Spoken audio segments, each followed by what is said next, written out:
हे कन्हैया आछी लागी रे थारी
उस सुमधुर वेणुनाद को सुनकर के सब गोपियां चली।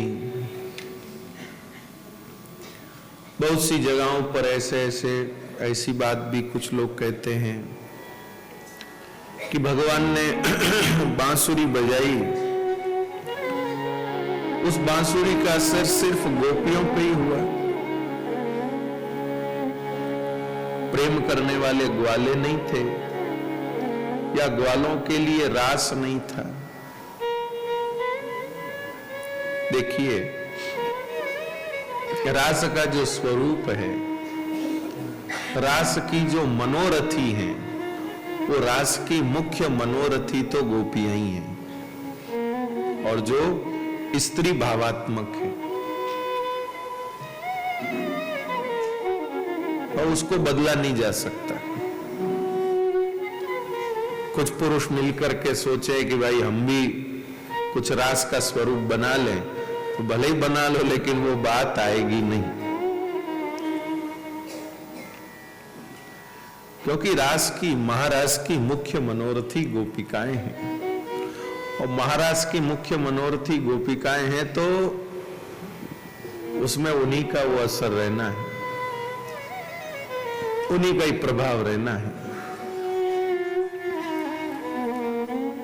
अब कुछ कुछ ऐसे ग्वाले थे, ऐसे गोप भी थे, जो शायद अपने मन में ऐसा सोचते कि काश हम भी गोपी स्वरूप में होते तो भगवान श्री कृष्ण को कांत रूप में पाते, कांत रूप में पाते। अब भाई, कांत का मतलब तो पति होता है। अब वहां ग्वाला क्या भगवान को अपना पति नहीं मान सकता? लेकिन मान तो सकते हैं, लेकिन वह फिर भी एक जो सुकोमल भाव गोपी स्वरूप में होता, वो नहीं हो सकता। उसकी एक अलग ही स्थिति होती है, उसकी एक अलग ही स्थिति होती है। जिस स्थिति का सामना या जिस स्थिति को प्राप्त करना पुरुष देह में संभव है नहीं, लेकिन फिर भी हमारे आचार्यों ने, रसिकों ने कृपा करी कि वह रस सिर्फ स्त्री के लिए नहीं, सबके लिए सुलभ किया, और सबके लिए वह रस सुलभ करके रसिकों ने यह भाव दिया कि आप अपने शरीर की छोड़ो ना। सब गोपियां शरीर से थोड़ी गई थी रास में भाई, सब गोपियां शरीर से रास में नहीं जा सकी थी। बहुत सारी गोपियां जो हैं वो शरीर से नहीं, अपने मन से ही रास में गई थी। तो रसिकों ने, आचार्यों ने ऐसी कृपा करके रास की भाव भूमिका प्रस्तुत करी सबके लिए, कि स्त्री के लिए ही नहीं तो वो महाराज के ऊपर टिप्पणी लिखी रहती कि इसको सिर्फ स्त्रियां ही पढ़ें, इसका चिंतन सिर्फ स्त्रियां ही करें, इसका वाचन जो है सिर्फ स्त्रियां ही करें, ऐसा होता। लेकिन नहीं, ऐसा कोई भाव नहीं, सब करें, सब देखें, सब देखें, सब करें। और आचार्यों ने आज्ञा करी कि अपने मन को गोपी भाव संपन्न कर दीजिए, तो महाराज में देह से नहीं, मन से तो पहुंच ही जाएंगे। और वैसे भी रास का जो अनुभव लेना है वो शरीर का विषय थोड़ी है, वो तो चित्त का विषय, मन का विषय है। तो इसलिए जो वह विषय लेने वाला उसको ही तो आगे करो।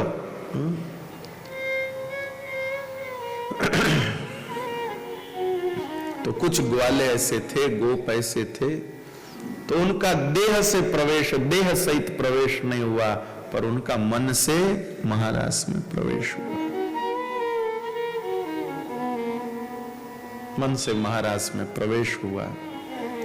और ध्यान दीजिएगा, उनका मन से महारास में प्रवेश हुआ और वही जो ग्वालों ने मन से महारास में प्रवेश किया, वही ग्वाले रसिक बन बन के आए हैं और अपनी वाणी से उन्होंने इस रस का निरूपण किया है, इस रस का निरूपण किया है। चलिए, गोपियां सब आई, घर के कामकाज सब छूट गए, दौड़ी दौड़ी आई जहां भगवान बांसुरी बजा रहे थे। कृपानाथ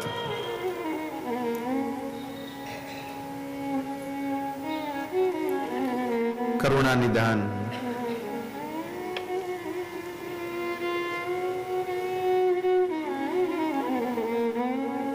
करुणा निधान, गोपिकाएं सब पहुंच गई भगवान के पास और भगवान अपनी वाक चातुरी का उपयोग कर रहे हैं। श्री सुखदेव जी महाराज ने कहा,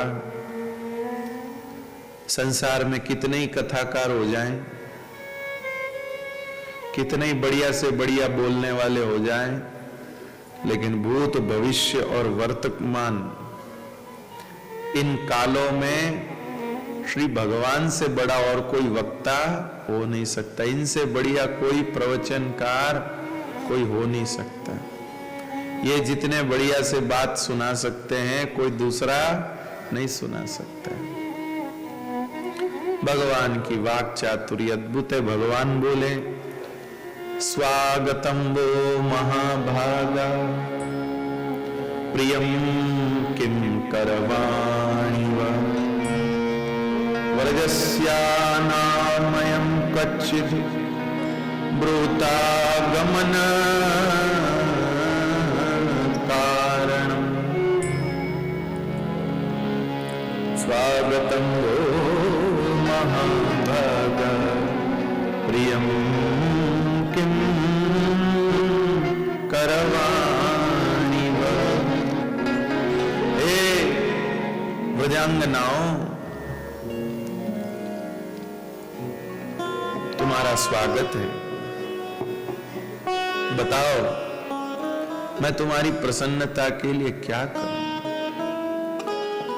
प्रियम किम करवाणि वा, बताओ तुम्हारी प्रसन्नता के लिए क्या करूं? ब्रज में सब कुछ ठीक तो है, तुम्हारे आने का कारण क्या है? दो तीन कारण तो ठाकुर जी ने अपनी ओर से ही गिना दिए।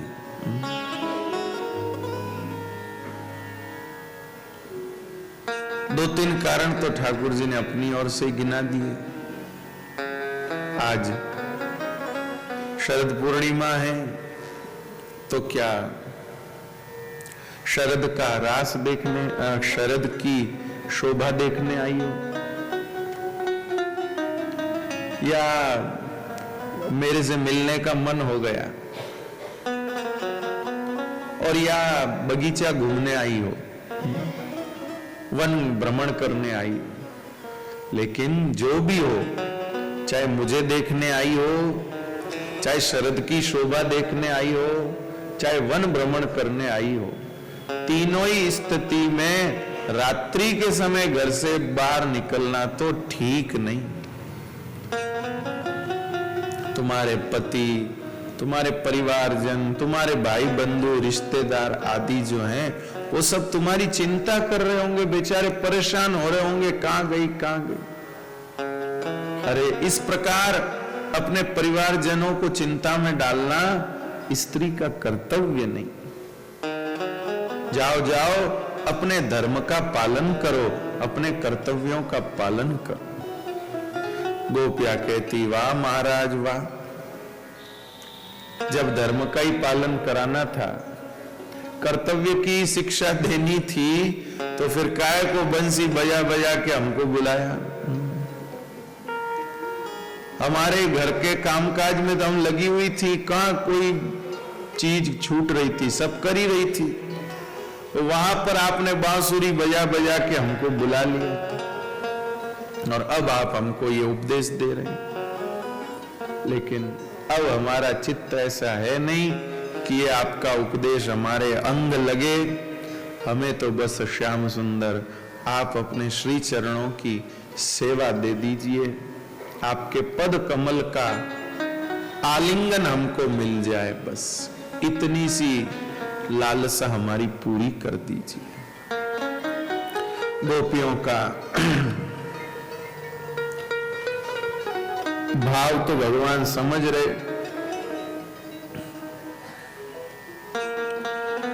लेकिन फिर भी न जाने क्यों छेड़ रहे हैं, क्यों चिढ़ा रहे हैं। ये इनकी कृपा प्रदान करने की पद्धति है। प्राणनाथ करुणा निधान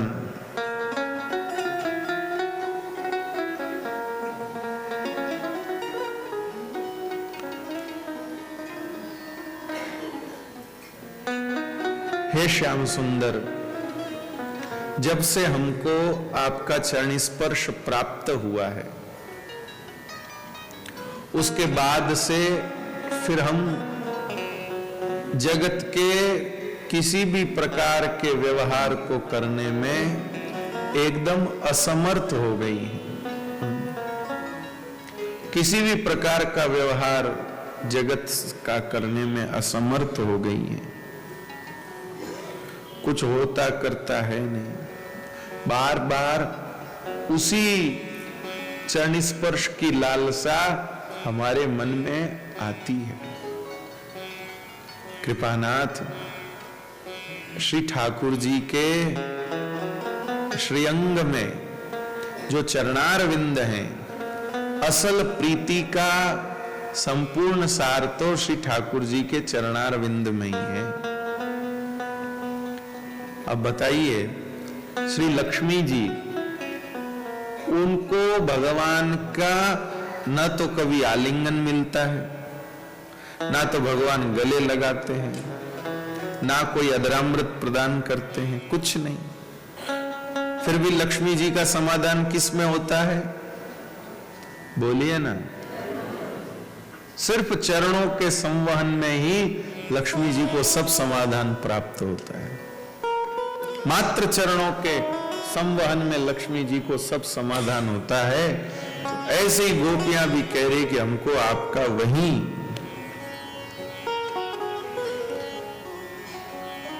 और लक्ष्मी जी का उदाहरण देके वो कह रही हैं, यही हरि अम्बुजाक्ष तव पादतलम रमाया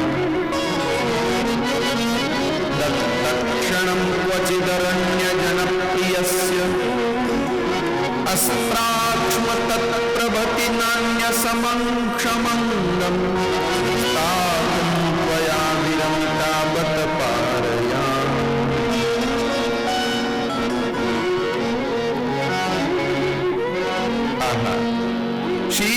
शीर्यत्पदाम्बुज रजश्चक्रमे तुलस्या लब्ध्वाति वक्षसि पदकिनं प्रत्यजुष्टं यस्या स्ववीक्षणकृतेऽन्यसुरप्रयास तद्वद्वयं च तव पादरज प्रपन्ना, तव पादरज प्रपन्ना। हे श्याम सुंदर, हम सब कुछ घर परिवार ये सब छोड़ छाड़ करके आपके पास में आई हैं। आप कृपा कर दो, हमारा रोम रोम आपसे मिलने के लिए व्याकुल हो रहा है। हम कैसे रहेंगे? हम पर अनुग्रह कर दीजिए, हमें स्वीकार कर लीजिए। और अंत में गोपियों ने क्या कहा? व्यक्तम भवान व्रज भयार्ति हरो बीजातो देवो यथा विपुरुष सुरलोक गोप्ता तन्नो निदेहि कर पंकज मार्त बंधो तप्तस्तनेषु च शिरस्सु च किंकरीणा। हे श्याम सुंदर, अपना पावन कर कमल हमारे मस्तक पर रखकर हमें धन्य बना दीजिए, हमें निहाल कर दीजिए। बस यह भावना गोपियों ने व्यक्त की और श्री ठाकुर जी गोपियों की उस भावना का आदर करते हैं और गोपियों के साथ रास मंडल में प्रवेश करते हैं।